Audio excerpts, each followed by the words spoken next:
On May 9, 549, Bishop Maximian of Ravenna, located in modern-day Italy, dedicated a church to Saint Apollinaris. This church, one of the few Italian churches with a treasure of Byzantine art, still stands. Its greatest treasure, however, is the remains of the saint himself. Though little is certain about his life, he has been honored for centuries as the first bishop of Ravenna, and many have sought his intercession. According to one tradition, Apollinaris was born in Antioch, in modern-day Turkey. Saints Paul and Barnabas preached in Antioch, Acts 11:26, and it was there that followers of Christ were first referred to as Christians. The Apostolic Constitutions, a document from the late 4th century, also notes that Saint Peter preached in Antioch and served as the town's first bishop before becoming the first bishop of Rome. It's possible that while in Antioch, Apollinaris was converted to the faith by Saint Peter, or even earlier by Jesus himself, being one of the 72 sent out on mission by Jesus. Regardless, tradition states that Saint Peter ordained Apollinaris as a bishop and sent him to Ravenna to serve as that city's first bishop. In Ravenna, Bishop Apollinaris preached the good news, attracting many converts. Like many early disciples, he was also a miracle worker. At that time, Ravenna was an important port city for the Roman Empire, replete with buildings, roads, aqueducts, bathhouses, and marketplaces. The predominant religion was that of the Roman Empire, honoring various pagan gods and goddesses with temples and rituals. Therefore, when Bishop Apollinaris arrived in Ravenna and began to preach the gospel of Jesus Christ, many perceived Christianity as a direct threat to their way of life and beliefs. Citizens who opposed him beat him and drove him out of the city. Tradition holds that he was found close to death on the seashore, where fellow Christians rescued and hid him. Despite this persecution and determined to complete his mission, Bishop Apollinaris returned to Ravenna. This time, he was captured, forced to walk on burning coals, and expelled from the city once again. He then traveled about 60 miles to the west to the town of modern-day Emilia-Romagna, where he continued his mission and won over many converts. Undeterred from converting the people of Ravenna, Bishop Apollinaris returned for a third time, only to face great resistance again.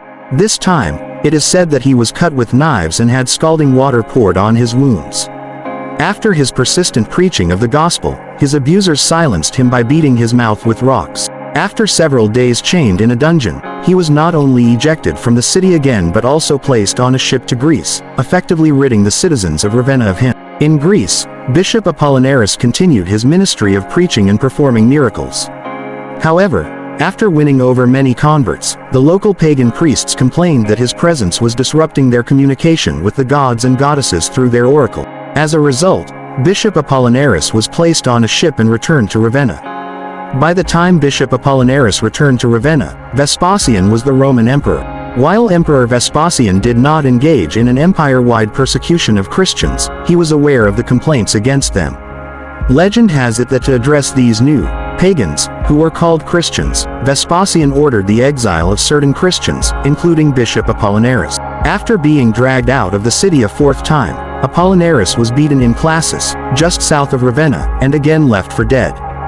Whether he died as a result of this final beating is unknown, but he is nonetheless honored as a martyr on the church's liturgical calendar. Saint Apollinaris is believed to have served as the first bishop of Ravenna for 20 to 26 years.